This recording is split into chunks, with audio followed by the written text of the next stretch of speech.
paper magic will survive like the heat death of the universe, and will... Oh, it's a smuggler's copter. Would you like to crew this? And then it crashes because they don't understand arithmetic. All your cards belong to me. 2 minutes into macing him in the eyeballs, I switched to pepper spray. He's like, yeah, it's downright refreshing. And went back to the mace. Magic is dying. I'm done. Selling everything. I might be a hoarder. And I yes, don't have the crayons or glue to explain this to you right now. What, are you gonna die twice? Oil will be worthless before magic cards will. well, okay, Dr. Man. That's Mr. Dr. Professor Jason. Hello, everyone. Welcome back to Brainstorm Brewery. I'm Corbin Hostler, joined this week by DJ Douglas Johnson. No Kess or Jason this week, but I'll tell you what they've resigned due to the death threats against them and the YouTube comments. There was too much. Yeah. People learned that bullying works, and we are better as a society because of it. I just hired the people I wanted to replace them, and now I get to be here, and they get to cower in fear. I don't know why that's a problem. And that you heard this week is our third member of the cast this week. We've got Alex Kess Wiley on the show. Welcome in, Kess. How are you doing today? Hey, everyone. I'm good. Tired. This has been a long 9 days, but excited to be here. Yeah, we were catching up before the show. Of course, you know Alex from Masters of Modern, all kinds of great content. You might know Kess Toys, also make lots of great products. So, and this came up recently. This we were Wait, I have a talking question. about. Go ahead. Do toys count as content? Ooh, I'm gonna say yes. They fill time just like content, right? Like we have a Yeah. games line that we have. So like we have like a One Piece board game that just launched. This is the plug. Go buy this right now. It's like everywhere. And if it doesn't sell well, then everything's terrible. So I need your help to buy this. We have like a Spy X Family game at Target. All of those. This is content. Is a hula hoop content? Is a moral philosophical debate I've had with my father since I was born. So figure that one out later. I am fully ready for the Gen A version of "Is a hot dog a sandwich?" Is this content? Is a hula hoop content? That's funny. Well, it also must be said that Alex was a big part of a few years ago. We did some rogue coverage.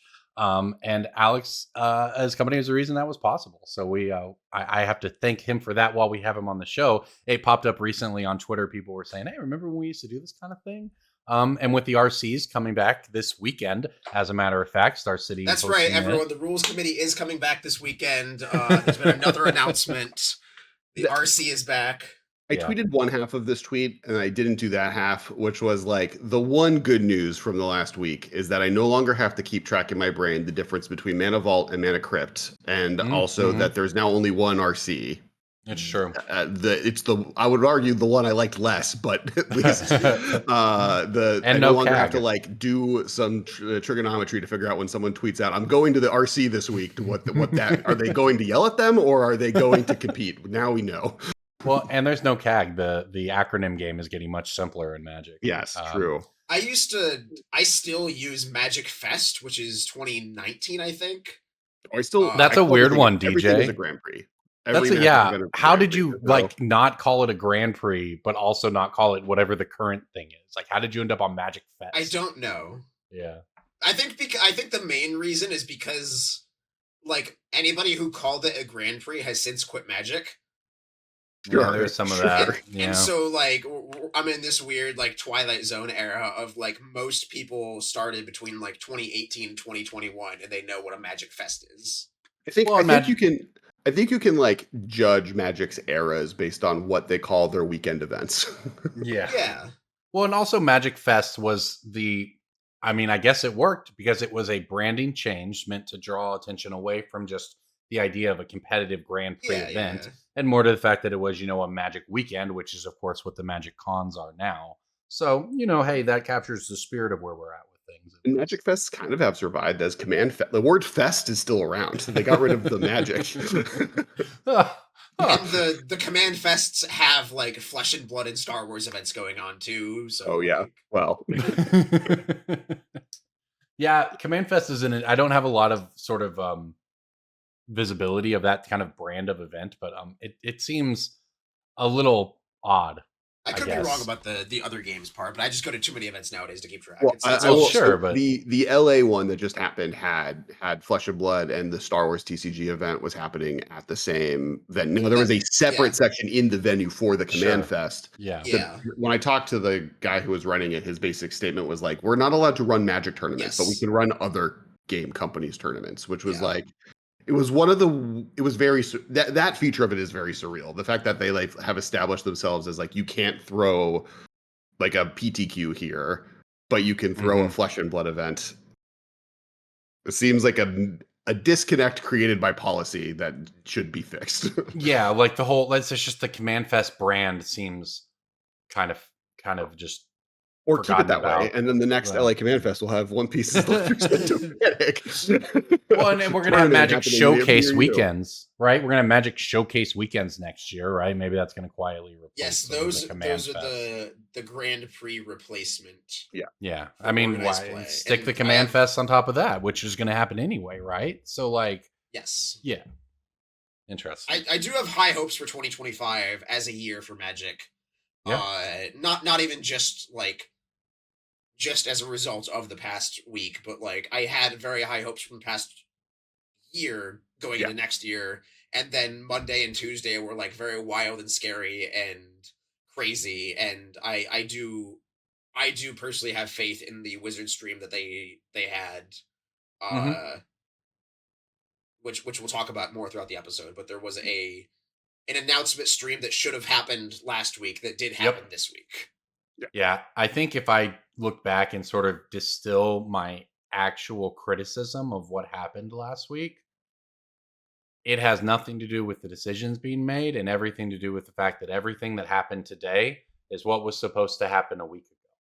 Like, Well, but I feel like that's unfair because a week ago they didn't know that the RC was being passed to Wizards, right? Like I don't think they made the banning announcement with the intent of now passing the baton. Now it caused that, and there was I don't maybe mean, I don't conversations. like, I guess I don't mean that. I guess I mean the level of communication, right? Like, Sure, it's sure, all sure, sure, hands sure. on deck at Wizards. There's a stream, there's an acknowledgement that we are changing some longstanding things of Commander and recognizing mistakes from the past as they acknowledge in the stream today and moving forward. If they'd come out with all of this a week ago and said, this is how we've learned a lot from the first 20, 15 years of Commander. Here's what we're doing with Commander moving forward, 2 instead of just like the two sentence descriptions of why Dockside was too powerful What that we which I got. think also which I think also speaks towards though the like the positive reasons of why the RC being folded into Wizards makes sense, right? Because Yeah. they don't have they didn't have the resources to do that. The answer that the reason that didn't happen, like Wizards didn't make the decision, the RC Right. did. Their 5 volunteers who were doing a lot of work for no pay and doing the process of having a fully produced live stream. I mean, I know Corbin, you're very aware of the cost of doing that. I guess what I Wasn't mean is feasible. yeah, I guess do we not think that that could have been done on the weekly MTG stream last week, right? Like, I mean, these people work like without getting They too are much very into it, close to like Wizards, though. Like Gavin said, like, we hey, could have these are all had my friends. Like, something. this could have happened. I think. Yeah, the FAQ document they came out with 2 days later that didn't do anything to stem, like, it was just a lot of like it, and this goes back to if you watched sort of the Josh Lee Kwai resignation video from the CAG. It's you have a group of media professionals who are there to advise you on how to do media rollouts, and you didn't consult them on how to do a media rollout. And we knew by Monday afternoon. Like, I tweeted to Elliot Raff on Monday afternoon, like, this is out of their hands now, and in a week this is going to be insane. And that, I mean, it's just, it feels like more could have been done to protect people a week ago with a better plan is Sure, I probably agree the with best that. way to put it. Yeah. I think, yeah, for sure. So that brings us to where we are today. Obviously, if you listened to the episode last week, first of all, thank you. We appreciate all the comments and stuff. It was one of our most discussed videos by far, and that's why this week we want to follow it up with not just more of our thoughts, but bringing in another perspective here.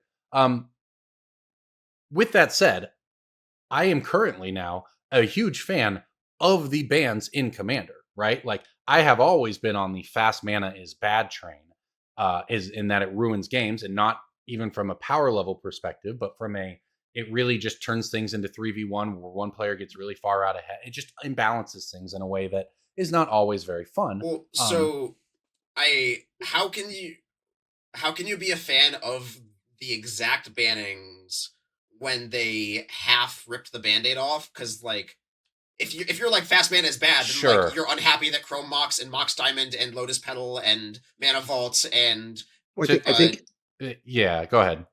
I think there's two answers to that, right? One, for the Moxin, it's ubiquity, right? Like two of those require very, very specific deck building. Like I'm fine with Birds of Paradise, right? Like I think green being good at it is fine. Artifact being very artifact section, having access to a Mox limits it so it's not in every pod in every deck. Like it creates variety in gameplay, which I'm not even against fast mana versus homogenization, which is kind of what they said in the stream today, Right. which with Jeweled Lotus. The real sticking point obviously is Soul Ring, and I think I have two thoughts on that. One is, which I know I keep adding two things to things. Subheading A, subsection B. This you'll is be quizzed subsection. on this at home, listeners. There's a whole outline with. I'm just reading this outline directly from word by word. I have all of these written there. So one, with that, there is a conversation of, it's fine if this happens a little bit, but not too much of it, right? Like being able to play 4 of these effects in one deck is more problematic than 1. 2, I do think the 2 cards that were banned are more problematic and explosive than Soul Ring. I think 0 mana is a massive universe of difference than 1 mana, and the things you can do that are broken with those costs are very different. Being able to, in the CDH world, add Nas on turn 5 at sorcery speed, and then have 2 mana immediately available on turn 5 is a very different universe than having to wait till my next turn or do it on 6 mana to be able to cast a Soul Ring. Or, yes, there's hoops that involve Simian Spirit Guide that make Soul Ring come in on turn 0, but you lost 3 life for that Simian Spirit Guide.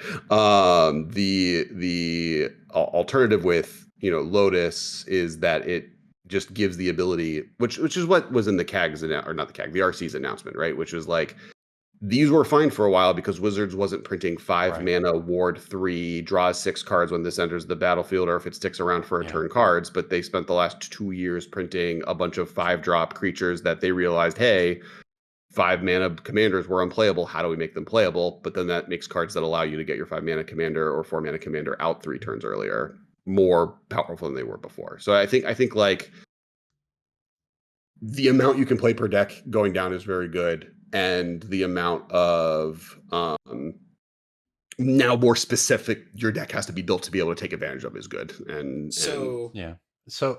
in response to ubiquity, and this might be a hot take, why are Command Tower and Arcane Signet legal?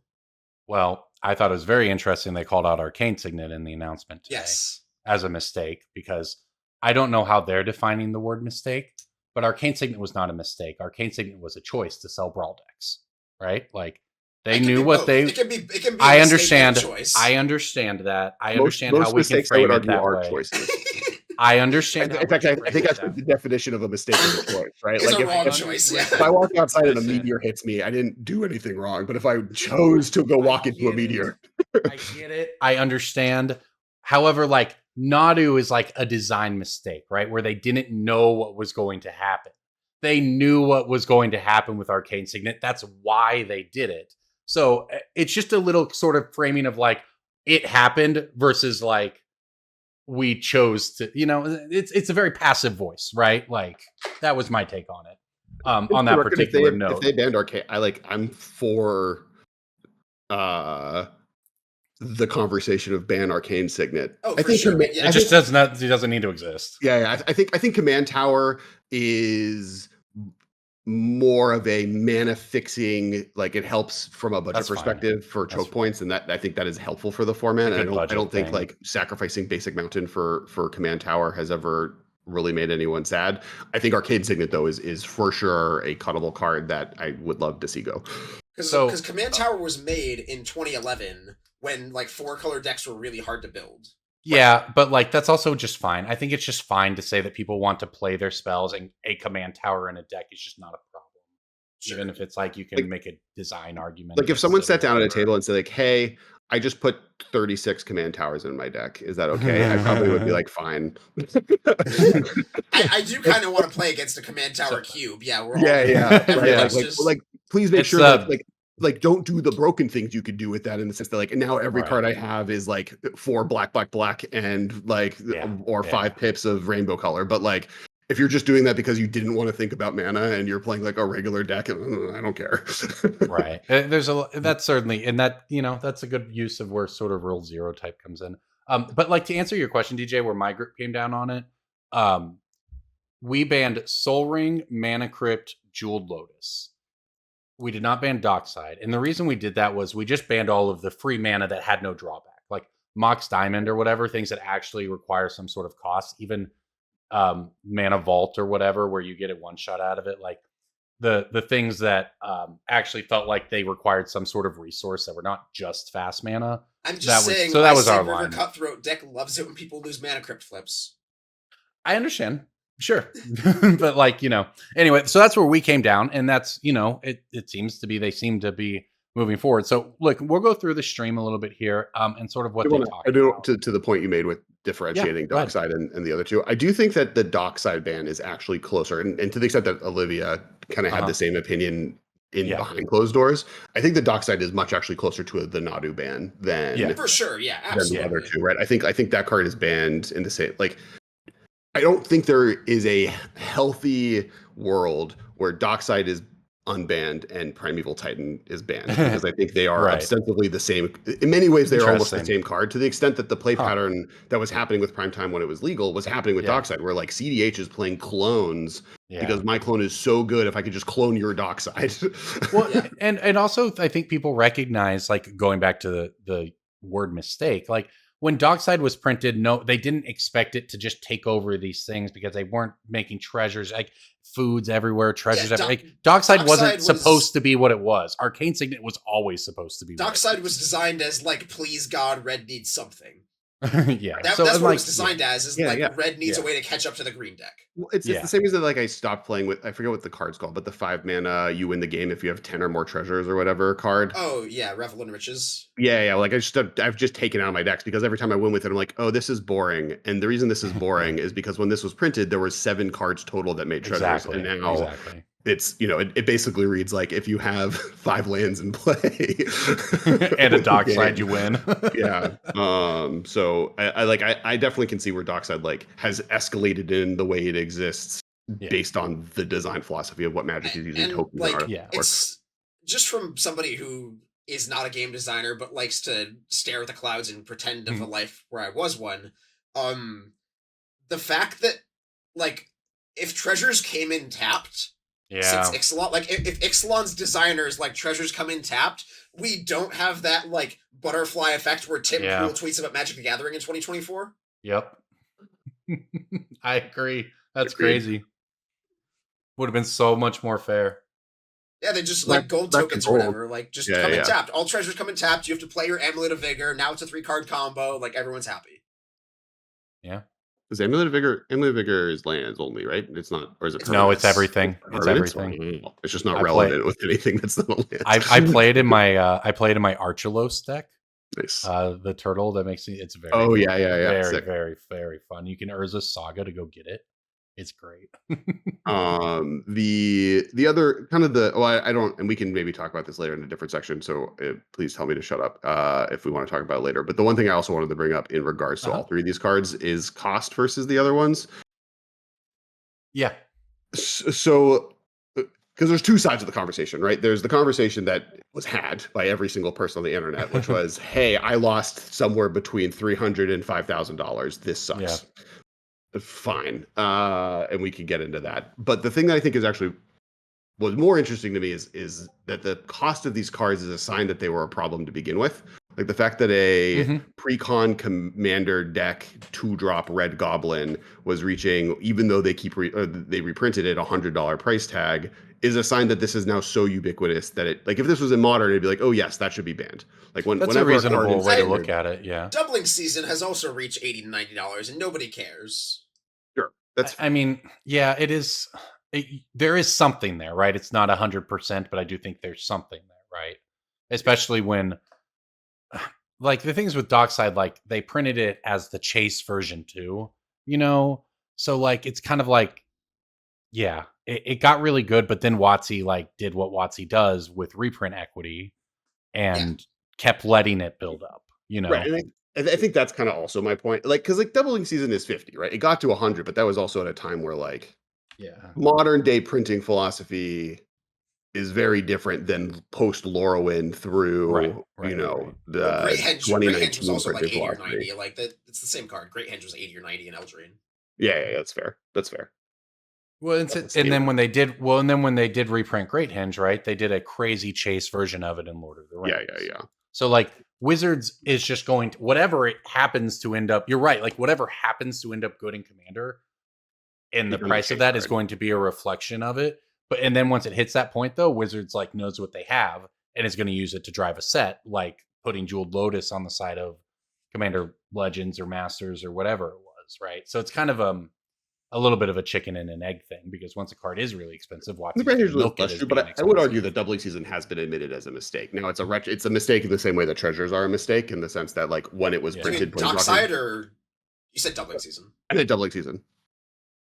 And in the sense that like they knowing how planeswalkers worked at the time would not have printed this card with the text that it had for years. It definitely was accidental staple, right? Sure. Yeah, right. Like one of the reasons it became so expensive is like it was a unopened, like no one cared about this card for years, Sure. or not years, but for whatever amount of time it took for people to realize like, oh, Planeswalkers in Commander with doubling season, ultimate immediately, and then it jumps up to 100, and Wizards like, oh, we have 3-year reprint schedule, so this isn't going to be reprinted for years. For sure. And at that point, it now has the sticky memory of like, I'm a card that is $100, and for me to not be that, Wizards will have to reprint me into the ground.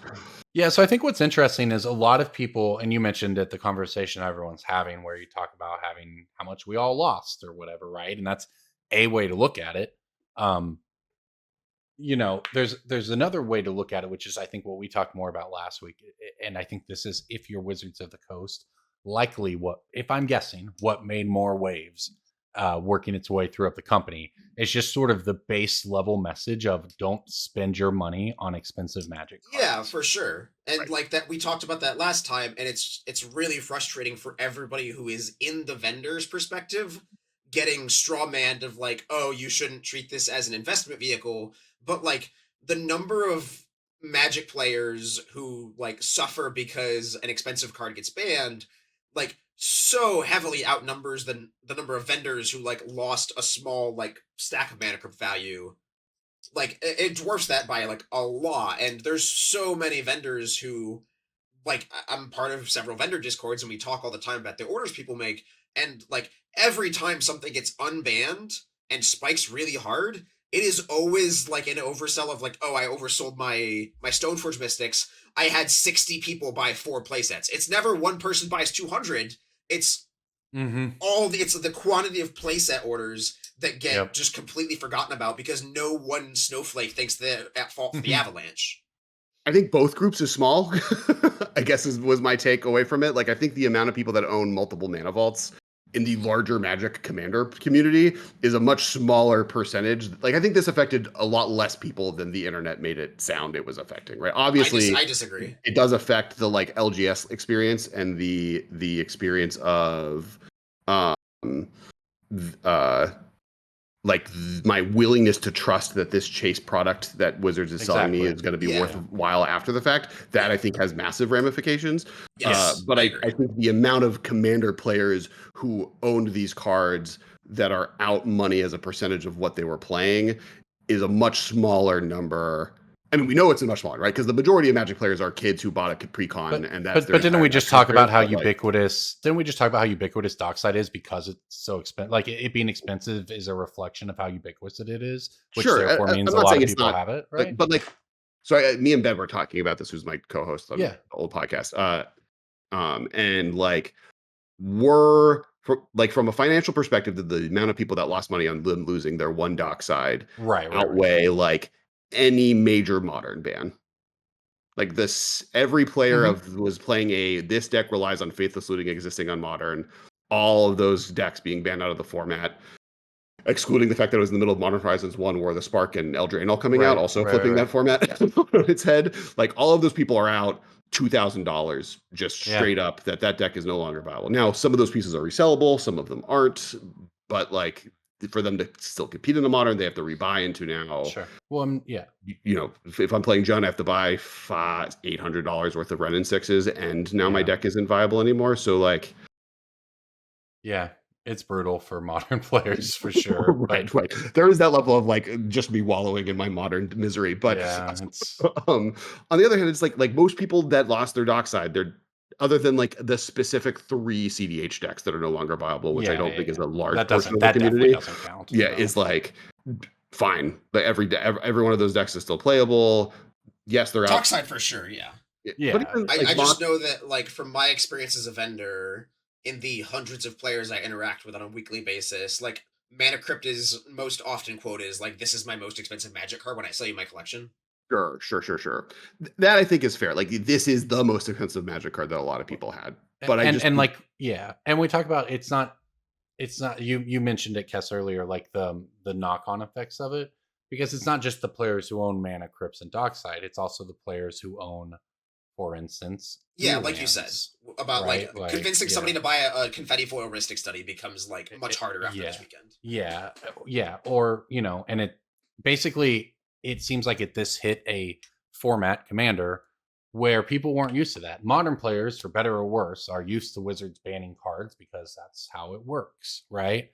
There was um this idea, I guess, that it's sort of arisen, whether that's correct to have happened or not, that Commander was a lot safer, both because Wizards was directly printing the cards for Commander, and also because the rules committee just didn't do a lot for many years, which was like mostly fine, right? But it just, if you think about how many players have come to the game in the past 5 years and how few meaningful EDH bans there were in that time, like there's just a ton of people who are going through all of it for literally the first time, right? Which can make it seem bigger than it is. Like it's so weird because I feel like the sort of the seismic changes to Magic here on a structural level are bigger than the actual changes that will be made to any kind of Commander gameplay, right? Yes. And that's Yeah. kind of my like.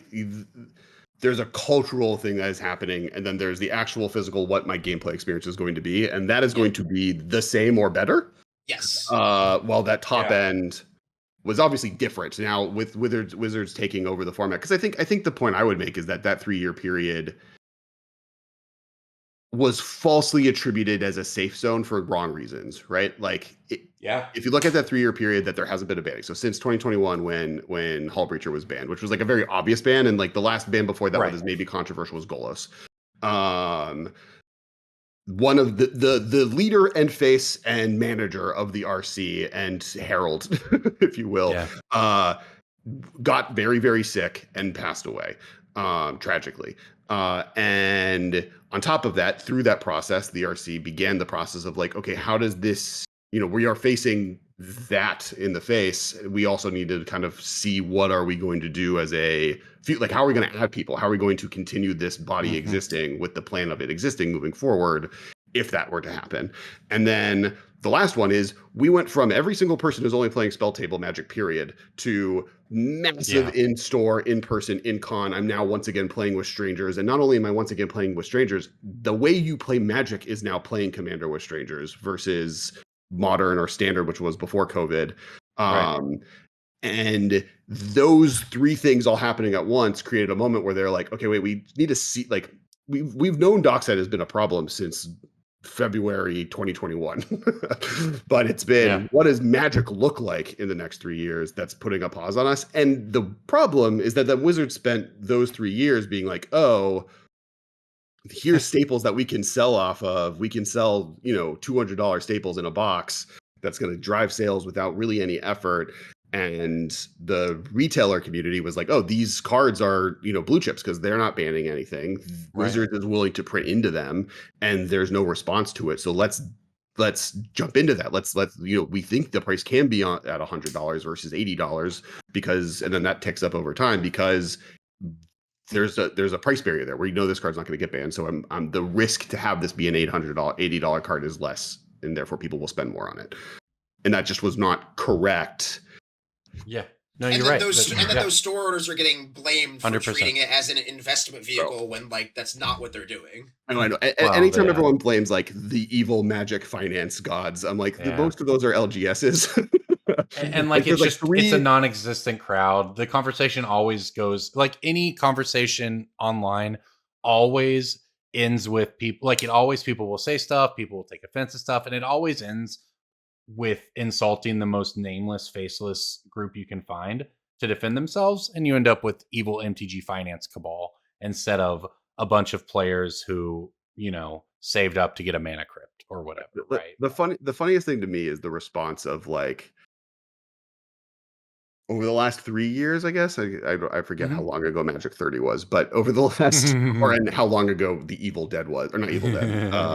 Yeah. The Walking Dead, Walking right? Dead. Like Yeah. if we were to like make a line of like what are the 3 largest controversies that like lit Wizards of the Coast's headquarters on fire, it's like The Walking Dead, Magic 30, and I think this. It's And this this was number significantly one. more. This is out number of one. view. This is Like, like not even not in the close. camera. Yeah. This is number one. Like we're like we have gotten notes from Blake when we had like guests from Wizards on being like, you're allowed to talk anything except do not mention The Walking Dead as a property. And this is gonna be so much more insurmountable. That's really funny. All right, so touching back on the weekly MTG stream where they, of course, talked about all of this, we want to touch on some of the notes we haven't hit on yet. They plan to keep it a community-driven format. They plan to create a panel for it similar to the Pauper format panel. The Pauper format panel, if you don't know, is a group of people who are enthusiasts about the format who provide feedback to Wizards about what cards need to be banned and so on, with the idea being that Wizards likes to try to have community input from community-driven formats like that. The goal is for them to do the same here, except they're going to have RC and CAG members as the likely members of this committee. So that is going to be the future approach to how this is going to be done. They want to wait a few months and then talk about the current ban list, which, as you know, has a lot of real, let's say, legacy bans on it. Yeah, I mean, sorry. I was just gonna say we've already seen a lot of price movement in response to, I mean, the past week in general, but just over the past couple of days of, I sold so many Primeval Titans to people who reached out and said like, I would like a Primeval Titan, I would like a Sway of the Stars, I would like all of these just in case cards. Yeah, and I don't blame them. I have always Coalition been an advocate Victory of like owning banned cards. I wrote an article on it for some website like 8 years ago of like, banned cards are historically just like really good to own because they're very low risk to own, and then like sometimes you just make a bunch of money on them or just save a lot of money. So like if you're able to find cards that are on the current rules committee ban list, we're not really doing pick of the week this week, but like all our picks of the week will be on the spreadsheet, which is available to our Patreons at patreon.com/BSB at $10 a month or more. So if you're one of the people in the YouTube comments who was like, you guys just ranted all week and you didn't give us any actionables, you go buy them. Go buy the actionables. There you go. Kess, go ahead. Yeah. No, I think like ostensibly they're recreating the CAG, right? Like now with like intent and purpose and a framework to work with Wizards, but like, and the RC and the CAG are going to be combined, and that'll be like the baton passing there. And they did also mention that their plan is to have at least one person in this group be a figure outside of those 2 organizations that is from the CDH community. Is their intent. It's also probably a good which is I think very smart. Which was Jim, right? Jim was and is that person for the RC and CAG. It's just I think the goal of those organizations was never to like build CDH and manage CDH, rightfully so, to be honest. So Jim's perspective was like, how do we have the RC exist and me be a voice for that to let them be at least positively interacted with versus before that it was a much more combative relationship. That didn't go away entirely, which not to effort from Jim, but the definite outcome of this is like they're creating the CAC. There's going to be a group of people that are working on it. They're going to be who they go to feedback with. There'll be an organization or what that looks like, which I think is good. I think that has worked really well with Pauper. I think the Pauper has been managed much better since Wizards has kind of incorporated that type of organization around it. The one interesting thing is it says like it's not going to be totally public on who's on that list. Well, they said it's undecided. Undecided if it's public. They said it is undecided if the community will be anonymous. At least some names will be known. Yeah. Well, they're dealing right now with obviously the threats being made against RC members and all of that. So it is kind of a thing where, like, if you're putting together any advisory group, you don't want to limit or get not have access to the best people because they are feared for their safety. Right. Corbin, So, an advocate for anonymous Supreme Court justices. Heard it here. also the word "afeared." I was an advocate for that. Okay, so this, of course, kind of leads into the next thing that they talked about on the stream, which is the idea of power brackets. Tier 1, 2, 3, 4, they have as an example swords, basic, removal of those kind of cards. Swords to Tier 1. plowshares, not equipment swords for what it's. Swords to clarity. plowshares. Your basic removal, that type of stuff. Tier 2 is Thalia, your kind of taxes, that sort of thing. Tier 3 is the you just don't get to do it at all tier, which is Draenith Magistrate as an example. And Tier 4 is you'll never get to do it again, which is the Armageddon tier.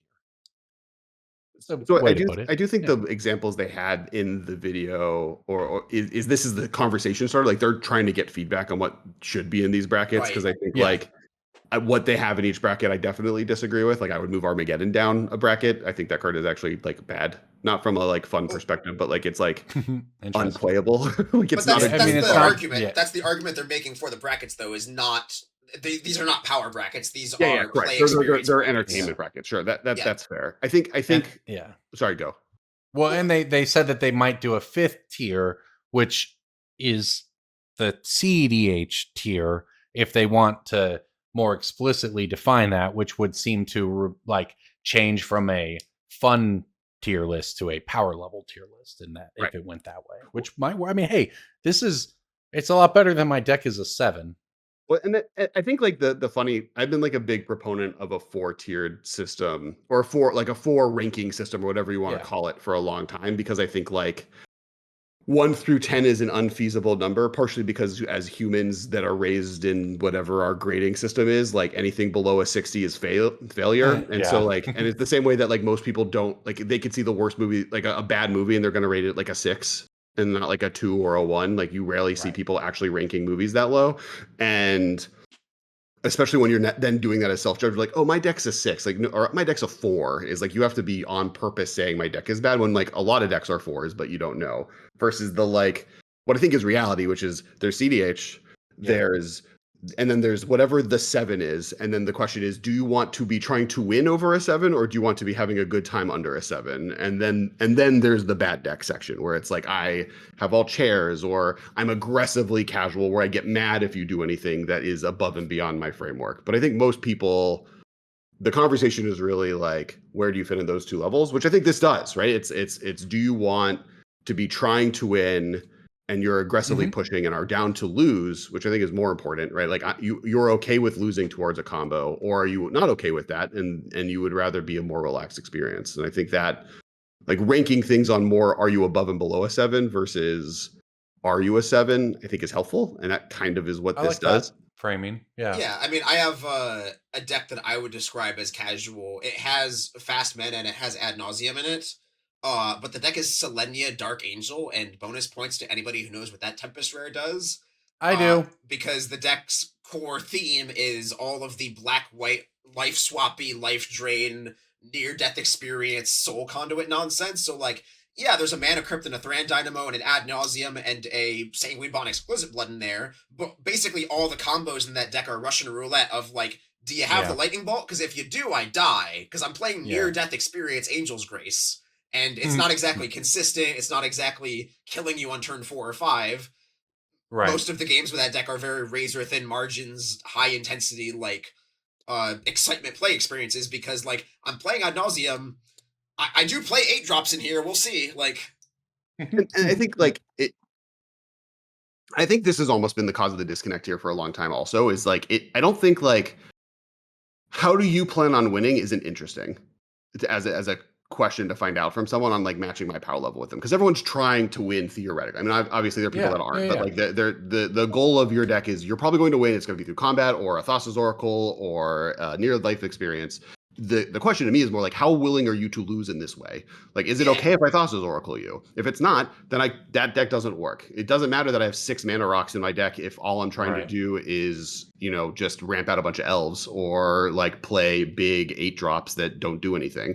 Right. It matters if I'm playing 10 fast mana cards to play Ad Naus so that I can draw into more fast mana cards so that I can then get into being able to combo you on turn 1. And I think like, what is your comfort? What's your lost comfort zone ends up making people a lot more that's a good way to put it. I think, because the turn 4, turn 5 kills in casual Commander can feel really bad to a lot of people who want to sit there and play a 15 turn game or whatever, right? But to me, I'm someone who's like, well, if there were 5 good turns, then it's fine, Right. you know? So, yeah, all of this just speaks to the general difficulty of trying to balance for all of this. But I think you're right that dividing it into play experiences is better than power level, right? Because I also think about decks that I have that, say, a Mael deck or something like that, that if no one does anything to me, I'm going to put out the biggest, dumbest creatures by turn 5 or 6 and kill you with them. And you're going to be like, oh, we've got an Eldrazi. It's so powerful. But like, if you like kill my commander twice, my deck doesn't do much, sort of thing, right?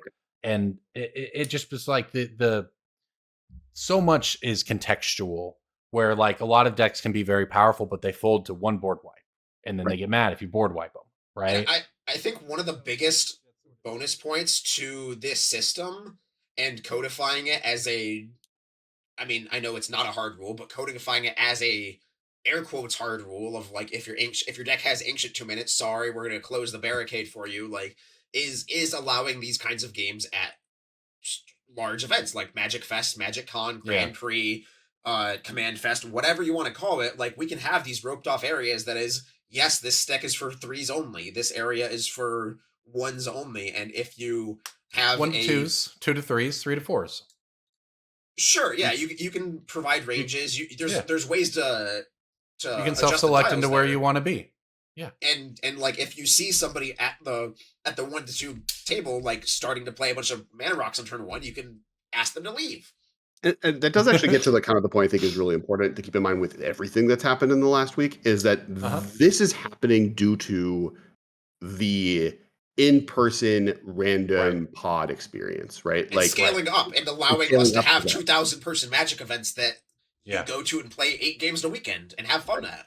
And like if you have a play group that doesn't have this problem, that you guys are good at communicating with each other, or you and your friends are able to like even to the point with the ban announcements, like if you have 4 friends who don't like that Dockside was banned and you want to keep playing with Dockside, just play with your friends.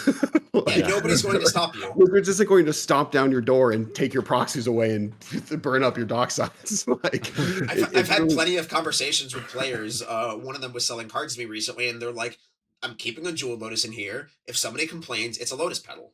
Right. Yeah, that's what my group does with Soul Rings. They become Wayfarer's Baubles so that we can still play them with other groups.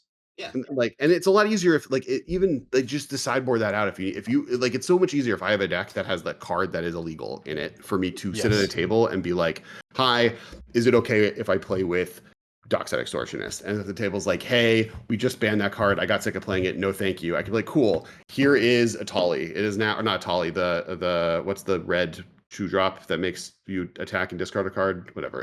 A random red 2-drop creature that Inti. Here's an Inti, it's replaced it. I have a sideboard to replace the one card that I'm breaking the rule with. We can move on to like, or here is a Signet, an Arcane Signet that I replace it because it needs the mana. It moves the rule 0 line slightly in a way that I think is net positive. Yeah. Right? Like it's a lot harder for me to be like, hey, Corbin, I don't want you to play with those cards I don't like. Take them out of your deck. Versus me being like, hey, I want to play with these cards that you might not like. If it's okay, I'll keep them. And you could be like, sure. Yeah, it does. I think just like when you sort of break the bands down, if you just, instead of any hyperbole or whatever, we just moved the rule 0 line from this side of these cards to this side of these cards. Which is one of the fine. It's one of the things I'm most hopeful with Wizards taking this format over. And it's one of the things I was really sad for the RC about is like, I think banning in Commander should happen more often, which I think is a very hot take. Or not high, like a take that people disagree with heavily. I think like even if you just do the math, like the percentage of cards on the ban list versus the percentage of cards printed every year, they're like behind by 2 cards a year for the last 4 years straight. But beyond that, I think like you can take stuff off the ban list. It could be a rotating thing, but Commander has such a better ability to take those hits. And as we go into live events, there are more tools for cards that are banned to be more fun than there are to deal with cards that are problematic that are legal. And like, it's something I'm hopeful Wizards does do is like, look at like, okay, should some of these cards be legal? And I think there's some that like, you should just probably get rid of. Like, I don't think, what's the all lands don't untap artifact for 2? Winter Orb. Yeah, like Winter Orb. Like it currently is not on the ban list because enough people think it's miserable, and it's not powerful enough in powerful tables, and it's miserable for everyone else that people just don't play with it. So that's my argument for not having anything on the ban list is like Thassa's Oracle should and will self-select out, and Winter Orb should and does self-select out. Like, just let people have the brackets, and everything that's dumb and stupid is in the 4, and just let people sort it all out themselves, and nothing's banned. That's my argument. I just don't think it. I don't think it functions as well as like in a social group. Sure, like if you're in your own group of friends, it works. But like the moment you go to a pod, even in the bracket system, you're going to have someone be like, "Well, my deck's a 3. Yes, it has. My deck's a 2. I have Thassa's Oracle in there, but I don't have any of the things that combo with Thassa's Oracle. It's just like the slightly better Lab Maniac, and my deck just wanna self-mill scry. with Yeah. Hedging Crab, and it's like." But if you put it into the algorithm that Wizards was talking about during the stream of you can like upload your deck to and they'll give you a score, it might score into a 4, but I don't think Yeah. a Hedge and Crab self-mill Thassa's Oracle deck is ever going to compete in the land of 4s. Now, I think hopefully it's smarter than just one Thassa's Oracle you're automatically placed in the wrong It's just spot, going to end up with a Canadian Highlander system in the back end if that's how this is done. which I don't want. I think that sounds like not the best. If they're talking about feeding something algorithmically in, that's the only way it can function, right? So they could wait. They can borrow the EDH Rick April. They can borrow the EDH Rick April Fool's tool that had everything be a 7. You can wait. Yeah, you can wait different combos within that. I'm sure you could do things within that algorithm, but essentially it's going to come down to some kind of point system in the back end. But that's interesting. I also don't want to see that. I think that's way too much for casual Commander. I think that the idea of brackets to just kind of help people self-select in a command fest to know that this table's 1s and 2s and this table's 3s and 4s will get you in a better spot than anything else, I think. All right. Well, I think we've basically licked it, right? That's almost everything Wizards talked about in the VOD. We'll see where things go from here. DJ, Alex, any thoughts you want to add? Anything else you want to touch on with this before we move on? I will say I think it's wild that they've actually been secretly using this bracket system in Brawl and Arena for like years. Yeah. That's what I'm saying. Like somebody in the back end is adjusting points to come up with that system, right? Like it just knows like, oh, you should be able to play against this. Now, I guess my question is, I don't play a lot of Arena and specifically Brawl, especially. Is Brawl? Every time I hear anyone talking about how much fun they're having on Brawl, it's negative. No. So is that? Couldn't tell you. Yeah, it doesn't. I think it's probably got a dedicated fan base of people who like to play Singleton, and then there's probably people who do it as a break. I don't know. I don't ever play it. It does make sense that like most of the time I hear someone who's like, "Oh, I just played against the same commander 6 times," and it's because it's probably you're in the bracket with that commander. Well, that's why they created the bracket system in the first place, is because they had, especially when they announced Brawl originally for Arena and stuff, they had a contingent of players who wanted to just screw around and have fun, and then they had people who wanted to play C Brawl. They had some people who wanted to play Cabral, so they created a system so that some people could play competitive Cabral and some people could play regular Brawl. Yeah, putting C in front of words is terrible. To put a bow on everything, I would say that a week ago yesterday, I was confused and worried and very frustrated with how the announcement played out, and the decisions that have been made up until today when we're recording Tuesday night on the 1st of the month.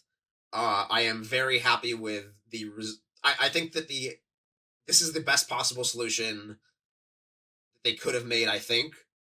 I'm struggling to think of a better way that Wizards and the RC could have handled this.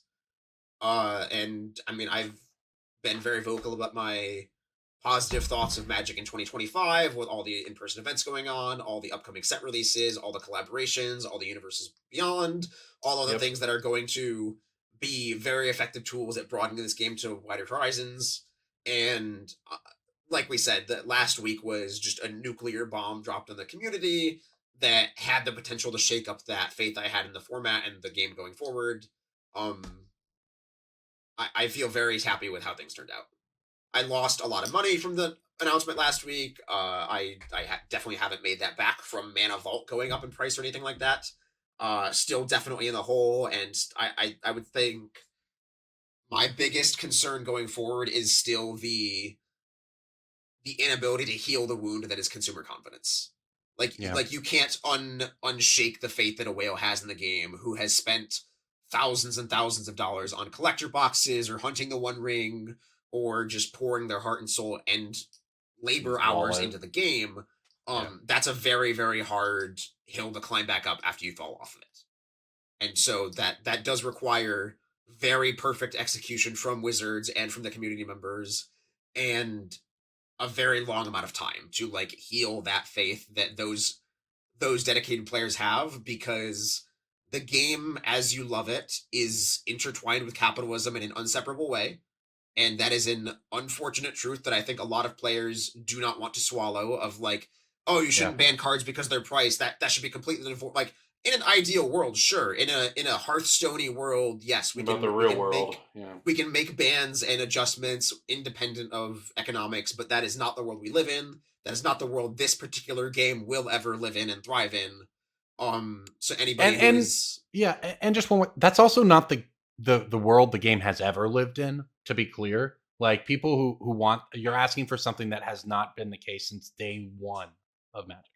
right, I can empathize and understand the frustrations of players who are like, I can't afford this, I'm just gonna proxy everything, YOLO. Like, yeah, I get it. It sucks to not be able to afford luxury goods, and this is the world we live in, and there's plenty of luxury goods I can't afford and will never afford, and that sucks. I choose to play within the system in the hands that were dealt. So I'm going to keep doing the thing that I do in Magic, and I believe that that is the best way for this game to grow going forward in the world set that we live in. And I think Well I think said. for a consumer confidence thing, pointing at stuff like Balin actually to me is like really important. Is like yes, Starry Night or whatever the thing was called, Ristic Study is like at risk because Ristic Study could be banned. But when like the last set, Bloombar, was sold more on the back of like really cool looking like new cards that like Balin's not even that good. I mean, it's like a good commander, but it's not like that good of a card. And it's a $200 card. And like the more Wizards can find places where like special editions of cards that aren't necessarily as attached to power level, I think helps with that consumer confidence. The One Piece CCG does it amazingly, right? Bad cards are the most expensive card in a box, but that's because there's one out of every 300 boxes you can maybe get one. And I mean, One Piece has a unique ability to just ride on its characters. Like, you can't. Sure. I'm not saying to just do manga Luffy's in Magic Box. Well, I mean, Jace is not nearly as marketable as Zoro. but I think you can do like commander cards, or you can lean into like the lightning bolt or Steven Dragons from Magic Cons, right? Like there are cards that are like Lightning Bolt is the cheapest card you could possibly, not maybe the cheapest card you could possibly buy, but it's very inexpensive. But you can also buy a $300, $600, $800 Lightning Bolt because there's a rare special edition version. And I think Kalia was a good example in the last set. And the key to that, the biggest, most important key to that model of like, here's the affordable one, here's the really cool one, is you, again, going back to consumer confidence, you cannot shatter the person's belief system in the game after they have purchased that really cool version. Like I guess my point is it's more on Wizards for leaning into cards that they knew ahead of time were considered problematic, both from the RC and their own admittance, than it is from the RC for banning those cards, right? Like it's that chase card shouldn't be Mana Vault. It should be cards that you know are safer but iconic, and or characters that are iconic, or whatever they have the ability and to make pull them unique is the biggest thing. Like, make them special. The biggest issue, like the biggest example I can think of here is like Dragon's Rage Channeler is very cool modern card, very powerful, very affordable. Had a extremely rare chase old border version that you could only get by top Xing this tournament, and then less than a year, I think it was, they flipped around and put it in a product as an old border with the same art, and now anybody who spent $3,000 feels like a mark. I'm so mad that Elish Norn Phyrexian language was on it. Like I agree on it. Like, come up with a special thing, come up with new special, and that Elish Norn could be the new Elish Norn. It could have been like the way that they used to do preview, like sort of Body in Mind was in the vault before the set even came out. Like, there's ways to do that. Yeah, I agree full-heartedly that like the Wizards could do a lot more to make the cool, expensive cards in that framework, as long as they protect it. I don't think they shouldn't ban cards that are expensive, because I think like the format health is going to matter more long run in those ways. Now, doing it all in one day, like not even communication, etc. Like watch listing things, etc. Yeah. I think there's communication you could do to help there, of course. The other kind of thing, there's one positive, there's one big negative with Wizards taking over this, is that now this person who was in charge of this half is now in charge of this half, and if they have incentives to make it so these don't do what we're talking about, right, that's a problem. The advertising news divide. Correct. And so like there's one less check and balance on this format, and that could cause negatives. I don't think it will. Today's stream announcement was a really positive thing in that direction. I can understand people who come at this from a corporate perspective of like, yes, when a company buys another company or acquisitions are handled, yes, the first thing that you do is tell people that nothing will change, even if you do have plans to change. I get that. And we certainly have examples of that in the past, like 30th anniversary, where like this is clearly nobody who has a deep love of the game's decision. This is clearly just like somebody's back getting twisted in half and like being forced to just put this out. I do get that, and I still think that is an outlier, and I still can have faith in Aaron Forsyth's argument that like, yes, we have a mutual agreement here that we want the best for the game. I can agree with that. And I think like a few things, right? Like I think the place we're going to see that happening, where corporate is going to push down, is going to be way more in the licensing deals. Like I think Assassin's Creed is literally that, right? Like they had a deal with the owners of the Assassin's Creed license. Ubisoft, they had to make it, even if they didn't really necessarily think this was going to be the most successful thing. I think like the other half is, and like the decisions that are going to affect players the most, like banning announcements, is like such a low piece of the radar for corporate versus like big brand deals that I think it wouldn't have affected. And kind of the main point is this has already happened. The big thing that everyone is afraid of is that like, oh, now Wizards owns Commander. They're going to design for Commander and they're going to monetize Commander. And I'm like, they did that. And then they took that model and applied it to Modern, and Modern died because didn't die, but Modern is in the state it is because of it. But Commander was the blueprint. They started there. They've been monetizing Commander for 2011 is when it first came out. By the way, the first Commander decks, 2011. Like this is not new. So that's the negative. The positive though is like Wizards has the framework to be able to deal with problems. If they have to ban a card because it's a problem, they have a PR apparatus. They have a communications team. That people making those decisions are much more beyond in like anonymous levels of walls behind them and corporate structures ahead of them, that you aren't putting this massive amount of not just physical labor but emotional labor on 5 individuals donating their time doing this for free. And it's awful what has happened to them, the amount of hate that they received, regardless of how you feel about the decision last week. And I think everyone kind of agrees on that. Not everyone, maybe the people that were being aggressive are a problem, but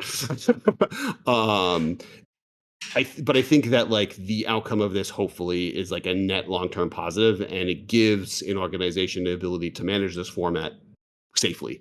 And I think that in the long run is going to be best for the format and healthier for all the people involved. And just hopefully Wizards, like I don't think the negatives that are possible, the capitalism ruins everything problems, are either not already happening or are going to be that possibly be detrimental to this fan format. And the worst case scenario is that the fans take it back. It's not like tournaments are being ran. Nothing is stopping me from doing whatever I want. I could start Admiral tomorrow, which is the exact same format but with a different ban list, and now the reserve list is banned because that's what I feel like. And like, yeah, that's a good point, right? Like if that happened, people could start using an alternative ban list. It really does rest in the community, which shows the power that the consumer trust has in the first place, right? Whether that's in the RC or in Wizards or any. We can take back the name Captain because I think that name is great, and it was taken the way it was.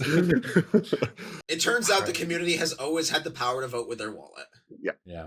All right. Well, I think that wraps up for this week. Look, if you liked this, let us know in the comments. If you hated it, let us know in the comments. We'll be back to normal-ish episode next week, as normal as BSB ever gets. Alex, thank you again for coming on. Where can people find you across the internet? Yeah, Kess Wiley, KessWyle on basically everything. TikTok and Twitter are probably the places I'm posting the most content at the moment, though I did just start a new YouTube channel Posting mostly hula for hoops. TikTok. Kess, yeah, it's just hula hoop content. It's mostly Magic or anime content. I also do have a games company. We made a game called Luffy's Bento Panic. If you guys can go check it out, it's really, really fun. Up to 9 players can play it. If you don't know anything about One Piece, it's still extremely fun, and it's not like you don't need to know the whole plot of what's going on. It's like a food fighting game. It's really great. And then we also have a game based on the anime Spy X Family at Target right now. That is really fun as well. That it would be great if people could go by. So thank you all for having me. It was really great, and I look forward to talking to you guys soon. Yeah, thank you, man. We'll make sure to drop a link down in the description here to some of that. You can check out those products. So, Alex, thanks again for coming on. All of you, thank you for listening. Thank you to our sponsors, MTGstocks and Coalesce Apparel and Design, where you can use that gift code Brainstorm Brewery to get 10% off your order. So thank you, everyone, for listening. Thank you to the patrons at patreon.com/BSB. We won't forget that shout out. This is Brainstorm Brewery. We'll see you next week, everybody.